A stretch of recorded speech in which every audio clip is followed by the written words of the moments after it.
बुधवार का दिन भारतीय बाजारों में तेजी का सिलसिला बना हुआ है। 17,200 के पार निफ्टी आज जाके बंद होता हुआ दिखाई पड़ा और एक शानदार मोमेंटम जो मार्केट ने क्रिएट किया, चाहे वो फ्रंट लाइन इंडेक्स का हो, मिड कैप इंडेक्स का हो, स्मॉल कैप इंडेक्स का हो, वो कैरी फॉरवर्ड होता हुआ दिखाई पड़ा। निफ्टी बैंक करीब करीब आधा % के आसपास की तेजी रही, लेकिन मेजर आज जो ड्राइविंग फोर्स थे वो आईटी स्पेस की तरफ से आ रहे थे, फार्मा स्पेस की तरफ से आए थे, जहां पर खरीदारी आज बनते हुए दिखाई पड़ी। एक अच्छा मोमेंटम जो है वो mid cap small cap drive कर ही रहा है। वैसे भी दिन के ऊपरी स्तरों पर mid cap index, small cap index बंद होता हुआ दिखाई पड़ा। रियल स्टेट स्पेस में खरीदारी थी, आईटी, ऑटो, एनर्जी, ये 3 ऐसे स्पेस थे जो क्या सबसे ज़्यादा तेजी के साथ कामकाज कर रहे थे। इनफैक्ट आईटी तो अपने रिकॉर्ड स्तरों के आसपास पहुंचता हुआ दिखाई पड़ा। बिकवाली थोड़ी बहुत, या फिर आप कह सकते हैं कम बिकवाली जो थी, कम खरीदारी जो थी वो थी मेटल, फार्मा और एफएमसीजी स्पेस में, जहां पर भी कुछ हद तक खरीदारी है। लेकिन हाँ, मिड कैप मेटल के अंदर आज भी जो मोमेंटम है वो ज़्यादा बेहतर देखने को मिला और सिलेक्टिव फार्मा तो आज भी काफ़ी तेज़ी के साथ कामकाज कर रहे थे। स्टॉक स्पेसिफिक स्टोरीज जहां पे न्यूज़ फ्लोज हैं, ट्रिगर्स हैं, ऑर्डर्स हैं, बायबैक्स हैं, उनका एक इम्पैक्ट खास तौर से आता हुआ दिखाई पड़ रहा था। एक अच्छी तेज़ी वहाँ बन रही थी और अलग अलग स्टॉक स्पेसिफिक, जैसे कि आज शुगर पूरा तेज़ था, सीमेंट पूरा तेज़ था, केमिकल में खरीदारी थी, लास्ट आवर में टायर के अंदर ज़ोरदार तेज़ी थी, सुबह पेपर में खरीदारी देखने को मिल रही थी। तो अलग अलग वेंकीज जैसे यानी कि पोल्ट्री एंड हैचरीज में खरीदारी थी, लिकर में खरीदारी थी, होटल्स में खरीदारी थी। तो बहुत सारे ऐसे सेक्टर्स, सब सेक्टर्स थे जो कि आज तेज़ी के साथ कामकाज कर रहे हुए दिखाई पड़ रहे थे और अलग अलग स्टॉक्स का इम्पैक्ट था। मिसाल तौर पर दिल्ली में लॉकडाउन जैसी स्थितियां जो बन रही हैं दोबारा, उसका एक इम्पैक्ट आता हुआ दिखाई पड़ा पीवीआर जैसे स्टॉक्स पे, आइनॉक्स जैसे स्टॉक पे, जहाँ पे बिकवाली रही। लेकिन साइमल्टेनियसली आज टायर शेयरों में जोरदार तेजी सेकंड हाफ में क्रिएट हुई। वैल्यू बाय भी है बहुत सारे सेक्टर के अंदर, तो उसका भी एक इम्पैक्ट आता हुआ दिखाई पड़ा। तो ओवरऑल एक मिला जुला सा कामकाज, कहीं बहुत तेज़ी, कहीं बहुत बिकवाली और कहीं पर एक सबड्यूड सा ट्रेड होता हुआ दिखाई पड़ा। लेकिन हाँ, यह अच्छी चीज़ ये है कि आज फिर ब्रॉडर बेस बाइंग होते हुए दिखाई पड़ी और कल भी जो लोअर लेवल से पुल बैक था मार्केट में वो शायद कैरी फॉरवर्ड होता हुआ दिखाई पड़ा। 17,200 के ऊपर क्लोजिंग, गाबा साहब ये मान रहे थे कि 17,500 तक इस बाजार को लेके जा सकती है। 17,100, 17,200 पुट राइटिंग जोन भी है, तो वो भी बाजार को एक बतौर सपोर्ट के तौर पे कामकाज करेगा। नियर टर्म सपोर्ट 17,000 को आप मान के चल सकते हैं। चलिए अब सवाल जवाब का सिलसिला शुरू करते हैं। दोस्तों, अगर आप बाज़ार में अपना पैसा इन्वेस्ट करना चाहते हैं तो अभी जुड़े एंजल ब्रोकिंग के साथ में, क्योंकि यहाँ आपको मिलती है एक अच्छी एडवाइस और भरोसेमंद सर्विस और यहाँ अकाउंट ओपन करना भी है बिल्कुल फ्री ऑफ कॉस्ट। तो आज ही जुड़े एंजल ब्रोकिंग के साथ में, अकाउंट ओपनिंग लिंक डिस्क्रिप्शन में है, आज ही अपना अकाउंट ओपन कराएं। और कुछ सवालों को शामिल कर लेते हैं। ओके, सबसे पहला सवाल जो मेरे पास आ रहा है वो है सीसीएल प्रोडक्ट पे हर्षद गोलवा साहब का सवाल। हर्षद साहब, कल भी ये बात हुई थी सीसीएल प्रोडक्ट को लेकर कि हाँ, इस कंपनी को आप बतौर मोमेंटम तो चेज़ कर सकते हैं, बतौर लॉन्ग टर्म होल्डिंग नहीं। एग्जांपल देता हूँ, ये कंपनी के जो प्रोडक्ट्स हैं वो आपको आमतौर पर जब आप ट्रेन में सफ़र करते हैं तो आपको दिखाई पड़ेंगे। उसमें ये यूजुअली साउथ में, कर्नाटक में, उस साइड पर इनकी जो कॉफ़ी है उसका मेजर आपको प्रोडक्ट का इस्तेमाल दिखेगा और ये प्रीमियम साइड पर नहीं है, रेगुलर साइड पर है। दूसरी तरफ बागान वाइज भी जो टाटा के पास बागान है वो ज़्यादा बेटर है। नहीं, ऑब्वियसली बात है, अगर आप कॉफ़ी में प्ले करना चाह रहे हैं तो लीडर आपको टाटा कॉफ़ी दिखाई पड़ेगा। और अभी जो खबरें हैं वो ये कि जो इंटरनेशनल प्राइसेस हैं वो भाग रहे हैं कॉफ़ी के, कुछ फसल ख़राब हो रही है, इसकी वजह से प्राइसेस में रियलाइजेशन इंप्रूव हो रहा है एंड ऑल, तो उसका इम्पैक्ट देखने को मिल रहा है। तो हो सकता है ये मोमेंटम बेस्ड जो ट्रिगर बन रहा है इसको आप प्ले करना चाहें तो प्ले कर सकते हैं। लेकिन अदरवाइज लॉन्ग टर्म स्टोरी के हिसाब से अगर आप सोच रहे हैं तो सेक्टर भी थोड़ा सबड्यूड रहता है और उसमें स्टॉक भी थोड़ा सबड्यूड है, तो बेटर यही है लॉन्ग टर्म स्टोरी के लिए लीडर के साथ रहिए, वो ज़्यादा बेटर है। एटलीस्ट वो टाटा कॉफ़ी है या टाटा कंज्यूमर है। Okay, can we invest in new age company for 10 years? Mishra साहब, कोई बुराई नहीं है इसमें। मतलब जितने भी रिसेंटली हमारे बड़े जानकार आए हैं बाज़ार में, जिनका एटलीस्ट मैंने इंटरव्यू किया, उनसे मैंने यही बात पूछी है कि क्या नया एज का जो स्टॉक है, जो कंपनियां हैं, उनको अपने पोर्टफोलियो में शामिल करना चाहिए या नहीं। और किसी ने ना भी नहीं कहा है, सबने 30-70 का रेशो रखा है कि 30% आप जो है वो नई एज की कंपनियां रखिए और 70% आप पुरानी एज की कंपनियां रखिए। ऑब्वियसली पुरानी पिलर होते हैं, आप कभी घर भी बनाते हैं तो पुराने बिम रखते हैं या पिलर्स डालते हैं ताकि वो घर का आधार बने रहे और फिर ऊपर आप उसमें एक्सपेरिमेंट करते रहते हैं। तो इसी तरह से आप नींव तो मजबूती रखेंगे, बाकी आप उसमें न्यू एज कंपनियां डालेंगे। लेकिन एक सब्जेक्ट केविएट इसमें यह है कि न्यू एज कंपनियां वो होनी चाहिए जिनका धंधा बहुत प्रोमिनेंट हो, प्रॉफिटेबिलिटी हो, कैश रिच हो, कैश जनरेशन हो, डिविडेंड पेइंग हो। और फिलहाल एटलीस्ट ऐसी कोई कंपनी अब तक लिस्ट नहीं हुई है जो बहुत अच्छा डिविडेंड देती है, और अगर हुई भी है तो वो अभी तक अपने मेटल प्रूफ कर नहीं पाई है। तो कोई भी कंपनी को आप 1 महीने या 1 क्वार्टर या 2 क्वार्टर या 4 क्वार्टर से नहीं जज कर सकते हो कितना अच्छा करेगी, उसके लिए समय लगता है। तो नायका अच्छी कंपनी है, कोई दो राय नहीं है इसमें। पारस डिफेंस बहुत अच्छी कंपनी है, कोई दो राय नहीं है इसमें भी। पेटीएम भी अच्छी कंपनी होगी अगर वो प्रॉफिट जनरेट कर लेती हैं। तो ऐसी कंपनियां जिनमें प्रॉफिट्स आ रहे हों, ऐसी कंपनियां जिनमें ग्रोथ दिख रही हो, साल दर साल प्रॉफिटेबिलिटी में ग्रोथ आ रही हो, उनको आप आइडेंटिफाई करिए। वो साल के लिए 1 साल होना ज़रूरी है, अभी तो सिर्फ 2 ही महीने हुए हैं किसी भी कंपनी के लिए। पूरे साल के अंदर ही 6 महीने में ही सबसे ज़्यादा आईपीओ आ गए हैं। तो इस तरह की स्ट्रॉन्ग जब डिमांड आ रही हो तो आप एटलीस्ट इसमें ना पड़ें, एटलीस्ट प्रूफ करने दीजिए उनको। ये सब जो कंपनियां खड़ी हैं आज, इतने बड़े बड़े कॉर्पोरेट घराने बना के इन्होंने अपने आप को सालों में प्रूफ किया है। चाहे वो इन्फोसिस हो, विप्रो हो, टीसीएस हो, टेक महिंद्रा हो, आईटी को छोड़ दीजिए, Bajaj auto, hero MotoCorp, HDFC life, HDFC bank, कोई भी बड़ा नाम, इन्होंने अपने आप को प्रूफ किया है एक समय तक। वो प्रूफ होने दीजिए, फिर अपने आप ही समझ में आ जाएगा कि क्या ज़्यादा बेटर है, इनमें डालना है पैसा कि नहीं डालना है। ओके, कैन वी इन्वेस्ट हो गया। जुबिलेंट, इनग्रेविया और लक्ष्मी में अच्छी तेज़ी, which is a value by. Manish साहब ज़्यादा बेटर वैल्यू बाय के तौर पे तो अभी के लिए इनग्रेविया दिख रहा है जो आज चला भी है। लक्ष्मी मशीन भी ऐसी, लक्ष्मी ऑर्गेनिक भी ऐसी कोई ख़राब कंपनी नहीं है, लेकिन इसके लास्ट क्वार्टर के नंबर थोड़े ढीले थे, वैसे दोनों के ढीले थे, लेकिन फिर भी ज़्यादा बेटर सिचुएशन में इनग्रेविया है और ग्रुप भी ज़्यादा मजबूत है और पुरानी हिस्ट्री भी है। तो इनग्रेविया ज़्यादा सिचुएशन वाइज बेटर है और बहुत टूट भी गया है, तो वो ज़्यादा फेवरेबल है। लक्ष्मी भी आप भूलें नहीं, वो 1 क्वार्टर के नंबर, 2 क्वार्टर के नंबर देखें, उसके हिसाब से आप कॉल यहाँ पर ले सकते हैं। Okay, IBReal 400 share 165। इंद्रनील साहब कोई दिक्कत नहीं है, आप अभी आपके कॉस्ट से नीचे ही चल रहा है शायद आज ये 150 159 देखा था। अगर आपको नीचे मिलता है, रीजनेबल गैप मिल जाए 140 142 45, तो आप फर्दर वहाँ पर ऐड भी कर सकते हैं, होल्ड कर सकते हैं। सिचुएशन सुधर रही है, एक मीटिंग भी है 12 फरवरी को जिसमें कुछ अप्रूवल्स आने वाले हैं। वो अप्रूवल शेयर होल्डर्स के हैं, तो अगर वो अप्रूवल आते हैं तो कंपनी के लिए एक अच्छा ट्रिगर बनेगा। आप ऐसे भी देखिए, और 1 क्वार्टर के नंबर से बहुत कुछ क्लियर हो जाएगा। ये क्वार्टर के जो नंबर आएंगे उससे बहुत कुछ क्लियर होगा, तो आप होल्ड करिए, कोई दिक्कत नहीं है इसमें। ओके, RBL बैंक, डूडी साहब बड़ा ही ये ट्रिकी सवाल होगा। RBL बैंक में दोनों तरह की चीज़ें हैं। एक तरफ आप ये मानिए कि ये क्योंकि अब लाइमलाइट में है और बहुत कुछ चर्चा में आ चुका है, तो जिनका रिस्क टेकिंग एपेटाइट है वो तो लॉन्ग जा सकते हैं, कोई दिक्कत नहीं उसमें, क्योंकि ऑलरेडी इतना नीचे आ चुका है।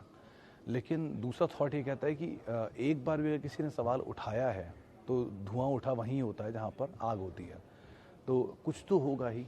अगर कुछ नहीं है तो RBI ने क्यों दूसरा डायरेक्टर अपॉइंट किया, ऐसी क्यों स्थितियां बनी कि उनको और मजबूत करना है कंपनी की बैलेंस शीट को, जब वो ठीक ठाक चल ही रहा है। तो इसलिए अगर आप रिस्क नहीं ले सकते हैं, आपका रिस्क टेकिंग एपेटाइट नहीं है, तो फिर लीडर आपके लिए बने HDFC, ICICI, एक्सिस, कोटक, 4 नाम जिनके ऊपर आप दांव लगाएंगे।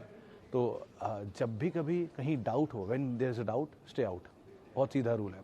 तो अगर आप डाउट में आउट नहीं हो सकते हैं, आपको लगता है कि नहीं आपका रिस्क टेकिंग एपेटाइट है, तो फिर आपके लिए बढ़िया स्टॉक है, आप खरीद सकते हैं यहाँ पर। लेकिन स्टॉप लॉस क्लोज रखिएगा, क्योंकि वॉलेटाइल ज़्यादा है, बैन में भी है, तो सिचुएशन क्या बनती है कुछ कह नहीं सकते। ओके, डाटा पैटर्न सर अभी कुछ भी नहीं कहेंगे प्रवीण जी। अभी तो क्या IPO से लेकर अब तक क्या बदला है सिवाय भाव के, तो इसलिए अभी तो कुछ भी कहना मुश्किल है। तो ज़रा लिस्ट हुआ है, अभी 2-4 क्वार्टर के नंबर आने दीजिए, फिर सिचुएशन ज़्यादा क्लियर होगी। अभी इसके बारे में कोई भी टिप्पणी नहीं की जा सकती। ओके सर, DMart के प्रमोटर का इंटरव्यू कभी नहीं हुआ, मतलब जितनी हम जानकारी जानते हैं उनके बारे में, उन्होंने आज तक कभी पब्लिक अपीयरेंस नहीं दिया। वो बाज़ार के बड़े इन्वेस्टर हैं, अपने लिस्टिंग में भी क्योंकि नॉर्म होता है उनको आना, इसीलिए वो वहाँ पर देखे गए थे पहली बारी या दूसरी बारी या तीसरी बारी। उसके अलावा बहुत ही रेयर कहीं पब्लिक अपीयरेंस देते हैं, तो इसलिए उनके बारे में कुछ भी कहना, कहीं भी अपीयर होना बहुत रेयर केस होता है, तो इसीलिए कुछ कह नहीं सकते। लेकिन हाँ, अगर कभी मौका पड़ा तो ज़रूर भी उनका इंटरव्यू लिया जाएगा। ओके, आगे बढ़ते हैं। Happiest mind at CMP for mid term. चना साहब ठीक कंपनी है, लेकिन मिड टर्म के लिए मैं कभी कोई स्टॉक को रिकमेंड नहीं करता। आप मिड टर्म में 50 रुपये, 10 रुपये, 20 रुपये, 50 रुपये, 100 रुपये, इसके हिसाब से ही खेलेंगे, राइट? तो वो रियल तरीका नहीं है स्टॉक मार्केट में काम करने का। आपको इतने ही पैसे चाहिए थे तो 600 रुपये का इन्फोसिस 700 में आपने बेच दिया होता, या 700 पे इन्फोसिस लेके 800 में बेचा होता या 1300 बेच दिया होता मैक्सिमम, वो इन्फोसिस 2000 खड़ा है। ऐसे ही लाइकवाइज बहुत सारे स्टॉक हैं जिनको आप 100 200 500 रुपये में बेच देते हैं। ऐसे बहुत सारे एग्जाम्पल मैं जानता हूँ जिन्होंने 30 रुपये के शेयर 50 रुपये में बेच दिए, 100 रुपये में बेच दिए, और वो शेयर आज 200 रुपये 500 रुपये 700 रुपये 1000 रुपये की रेंज में घूम रहे हैं। तो ऐसे शेयरों में क्यों काम करना चाह रहे हैं? हैप्पीस्मेड अच्छी कंपनी है, नीचे मिले आप ऐड कर सकते हैं, यहाँ पर भी थोड़ा बहुत ऐड कर सकते हैं, लेकिन समय देंगे तो ज़्यादा वैल्यू क्रिएट होगी। ये कुछ पैसों के लिए आप मत दिक्कत में दें, और क्वार्टरली नंबर के ऊपर आप नज़र रखें इसके। Okay, any news on tyre sector? Sir, rubber के प्राइसेस को लेकर कुछ न्यूज़ चल रही थी कि वो शायद कम होंगे, तो उसका एक इम्पैक्ट पूरे सेक्टर में देखने को मिला, क्योंकि रबर इनकी कॉस्ट का 48% हिस्सा लाता है। तो रबर के प्राइसेस अगर टूटते हैं तो सेक्टर के मार्जिन में इंप्रूवमेंट आता है, और वो ट्रिगर काम कर रहा था सेकंड हाफ में, जिसकी वजह से पूरे सेक्टर में तेज़ी देखने को मिली। लेकिन ये ट्रिगर बेस्ड होते हैं, इवेंट बेस्ड होते हैं, तो ट्रिगर इवेंट को अगर आप आधार मान के यहाँ पे ट्रेड कर रहे हैं तो बात अलग है, लेकिन अगर आप न्यूज़ फ्लो पे जा रहे हैं और लॉन्ग टर्म के लिए जा रहे हैं तो कुछ सेलेक्टिव नाम ही हैं जिनके ऊपर आपको नज़र रखनी होगी। ओके, मालती जी का सवाल है, market up but portfolio red. तो मालती जी, क्या प्रॉब्लम है? ऐसा कभी नहीं होता कि बाजार तेज़ हो तो सारा पोर्टफोलियो चलता है या सारे शेयर चलते हैं, ऐसा बहुत नहीं होता। इंडेक्स के अगर 3 स्टॉक या 4 स्टॉक मैक्सिमम चल जाएं तो ही आपको निफ्टी हरे में दिख जाएगा। रिलायंस, TCS, HDFC बैंक और ITC, अगर ये सिर्फ 4 यही शेयर पूरी तरह ताकत ला के ऊपर आ जाएं तो बाजार में ऐसा कोई शेयर नहीं जो इनका मुकाबला कर पाए, और निफ्टी आपको बढ़िया हरे में दिखाई पड़ेगा और नया हाई भी कटवा देंगे ऐसे ही कर करके। तो ये तो नॉर्मल चीज़ है। लेकिन हैविंग सेड दैट, आपके जो स्टॉक हैं उनमें कोई खराबी नहीं दिख रही मुझे। Info Edge, India Mart, Divi's, Hero MotoCorp, सारे स्टॉक ठीक ठाक हैं, बढ़िया कंपनियाँ हैं। इनफैक्ट बस 2 हैं ऐसे जिनमें इंडिया मार्ट और इन्फो एज थोड़े महंगे साइड पर ज़रूर हैं, और डिवीज जैसा क्वालिटी स्टॉक आप लेके बैठी हैं, इसको तो आप आराम से नीचे की तरफ फर्दर ऐड करिए। मत भूलिए कि एक ज़माने में 600 रुपये वाला डिविस लैब आज आपको 5500 दिखा चुका, और एक तरफा तेज़ी दिखाई थी उसने। हीरो मोटोकॉर्प मैं मानता हूँ कि वो लगातार ईयर लो बना रहा है, इसलिए थोड़ा कंसर्न आपको हो रहा होगा, लेकिन अभी भी उसकी सिचुएशन को ऐसा प्रॉब्लम नहीं है। और इंडिया मार्ट और इन्फो एज भी एक तरफा तेज़ी दिखाने के बाद ईज आउट हो रहे हैं, तो आपके 3 स्टॉक बहुत बड़ी तेज़ी दिखाने के बाद नीचे आ रहे हैं। तो ऐसे पैनिक मत होइए, आपने शायद लोअर एंड पे या अपर एंड पे ले लिया होगा, लेकिन अगर क्वालिटी है तो क्यों परेशान होना, नीचे और फर्दर ऐड कर सकते हैं उसे आप। ओके, आगे बढ़ते हैं, और डेटा पैटर्न पे बात नहीं कर सकते। हाँ, सेंचुरी प्लाई, ब्रजेश साहब, ये आज ही इनकी मैनेजमेंट से हमने बात की थी केशव भजनका साहब से, और उनका कहना है कि MDF की नई और सबसे बड़ी यूनिट जो है वो आंध्र प्रदेश में लगाने जा रहा है। 6 महीने 1 साल के अंदर उसका आउटकम आना शुरू हो जाएगा, और वो जो होगा वो इनके लिए बेहतर बिजनेस या मार्जिन लाएगा। MDF जो होता है वो किसी भी प्लाई कंपनी के लिए सबसे हाई मार्जिन बिजनेस में आती है। इसीलिए सेंचुरी प्लाई ने भी अपने प्लाई कारोबार में से पहले इनका करीब 50% ज़्यादा हिस्सा था 2016 में, उसको उन्होंने घटाकर MDF का कंट्रीब्यूशन बढ़ा दिया, और 20-22% सिर्फ MDF लाता है। तो इनको लगता है कि 30% से ऊपर MDF का कंट्रीब्यूशन जा सकता है, तो उस लिहाज से कंपनी ठीक है। बट एक चीज़ का और ध्यान रखिएगा कि ये 200 रुपये का शेयर 600 रुपये आया है पिछले 1 साल में, तो एक तरफा तेज़ी इसने दिखाई है। बहुत हद तक चीज़ें डिस्काउंटेड है, इक्विटी छोटी है, चल सकता है अभी भी, लेकिन घबराएं ना अगर एक झटका नीचे का दे भी दे तो भी। कारोबार पे फोकस करें, लीडर है, मार्केट डोमिनेंट है, और ये पिछला साल FY21 इनके लिए best ever year in terms of profitability रहा है, तो उसके अकॉर्डिंग इसमें अच्छी ग्रोथ थी। तो वो ग्रोथ अगर ट्रेजेक्ट्री कंटिन्यू करती है तो स्टॉक भी कंटिन्यू कर सकता है। ओके, बाल 2 best SIP stock below 500 and ₹1000 for 10 years.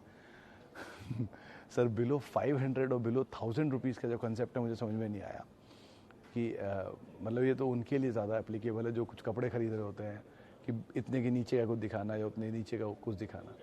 Anyways, below 1000 below 500 तो मुझे नहीं पता। कुछ स्टॉक जो अगले 10 साल के लिए अच्छे दिख रहे हैं, HDFC बैंक, हर सेक्टर का ही ले लेता है एक नाम, HDFC बैंक, TCS, ऑब्वियसली ये 2 तो हमेशा ही रहेंगे क्योंकि ये 2 लीडर हैं। लेकिन अगर इसके नीचे भी आप आना चाहेंगे तो कोटक, ICICI, 2 बैंक्स, IT में से आप टाटा एलेक्सी, बिरला सॉफ्ट, इनको चुन सकते हैं। फार्मा में से फाइज़र ऑब्वियसली आता है, हमेशा इसका नाम मैंने लिया है। डिविस, सन को आप अगर अवॉइड भी करेंगे, सिंजिन, ये अच्छी कंपनी है। हॉस्पिटल में से Apollo hospital must have, United Spirits, multinational giants हैं FMCG के, एशियन पिडीलाइट, दोनों में से कोई भी। और ऑटो में से बजाज ऑटो, हीरो मोटोकॉर्प, दोनों ही ठीक है, लेकिन बजाज ऑटो भी ज़्यादा बेटर है, डिविडेंड मोटा आता है। और एक्ल, IT से एक और नाम जहाँ डिविडेंड अच्छा मिल सकता है आपको, लेकिन वो ऑब्वियसली यहाँ नहीं, नीचे मिले तो ज़्यादा बेटर है। और केमिकल से दीपक नाइट्राइट, सुदर्शन केमिकल, ये कुछ ऐसे नाम हैं जिनके ऊपर आप नज़र रख सकते हैं कुछ समय के लिए अगर आप बनना चाहते हो तो। लेकिन ऑब्वियसली बात है, नज़रिया आपका 10 साल ही होना चाहिए। ओके, आगे बढ़ते हैं। और एकदम से सवाल कैसे गायब हो गए? चलिए, कुछ सवालों में एक नाम आया है देवयानी इंटरनेशनल, और लॉटेड शेयर है। आज तो चला हुआ था, बट मैं पहले भी कई बार इसमें कह चुका हूँ कि जुबिलेंट से कंपैरिजन मत करिएगा। Jubilant is miles ahead of these companies, तो उसके फंडामेंटल और इनके फंडामेंटल ज़मीन आसमान का अंतर है। लेकिन हाँ, अदरवाइज़ आप सोच रहे हैं तो ठीक है, मोमेंटम मिल रहा है, तब तक आप इसका फ़ायदा उठाइए। जैसे 60 रुपये का बर्गर किंग 220 रुपये तक गया, उसके बाद वो 145 आ गया, 220 तक उसमें सब बुलिश थे, 145 पे कोई बुलिश नहीं है। तो उस तरह का सिनेरियो बने, इस तरह की सिचुएशन में मत फंसिएगा। बाकी आप जैसे मर्जी इसमें ट्रेड कर सकते हैं। आखिरी में एक सवाल और लेता हूँ, वो है बंधन बैंक 302 रुपये पे। हर्षद साहब, बंधन बैंक के केस में सर वही सेम रिस्क जो आरबीएल में पब्लिक को लग रहा है, वही सेम बंधन में ना खड़ा हो जाए कल को। मतलब बैंक्स में एक चीज़ मुझे कभी समझ में नहीं आती कि बैंक्स में बिजनेस हो कैसे रहा है। बैंक सबसे इम्पोर्टेंट पार्ट होता है। ये भी नहीं कह रहा कि बंधन खराब बैंक है, लेकिन इनका कारोबार दिखता नहीं है कि अंदर कैसे क्या हो रहा है और कब को बुक किसकी कैसी खड़ी हो जाए, समझ में नहीं आता। इसीलिए सबसे बढ़िया, अगर आप बैंक्स में ही जाना चाहते हैं तो लीडर ही पकड़ के बैठ जाइए, कोई रिस्क नहीं है, आराम से चलते रहेंगे। थोड़ा ऊपर थोड़ा नीचे करेंगे, थोड़ा लोन डिसबर्समेंट बढ़ेगा। अभी इंटरेस्ट रेट नीचे है, लोन डिसबर्समेंट ज़्यादा है। लोन डिसबर्समेंट ज़्यादा है तो कल को जो ट्रबल्ड बुक्स होंगी वहाँ भी लोन होगा। ऑब्वियसली जब ज़्यादा लोन बांटेंगे तो कहीं ना कहीं तो लोन ख़राब मिलेगा, और वहाँ ख़राब होगा तो फिर एनपीए बढ़ेंगे। तो ये साइकिल चलती रहती है ऐसे ही। तो बेटर ये है कि उनमें जाइए जो बड़े कंजर्वेटिव हैं, जो लोन कम दे रहे हैं। अभी आपको बुरे लग रहे हैं कि लोन नहीं दे रहे हैं, लेकिन जब कभी ट्रबल आएगा तो वो सबसे ज़्यादा बचे हुए भी होंगे। तो ऐसे बैंक्स को ढूंढ लीजिए जो थोड़ा कंजर्वेटिव हों, थोड़े बहुत स्ट्रिक्ट हों अपने नॉर्म्स को लेकर। जैसे पहले एचडीएफसी बैंक था एक ज़माने में, जिन्होंने पूरे माल्या क्राइसिस में कहीं भी अपना नाम नहीं आया उनका।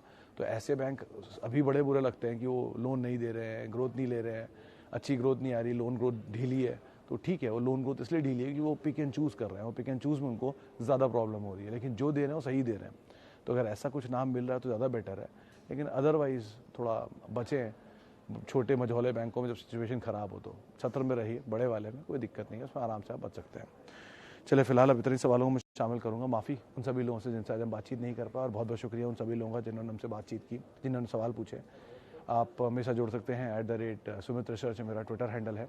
और साथ ही साथ ज़रा आराम से ट्रेड करिए। मिड कैप स्मॉल कैप में मोमेंटम भी बाकी है और बाज़ार भी ठीक ठाक है, ऐसा कोई ख़राब सिचुएशन नहीं है। थोड़ा है कोविड का सिचुएशन, तो अपना ख्याल रखिए, बाज़ार तो आगे भी चलता ही रहेगा। इसी नोट के साथ नमस्कार।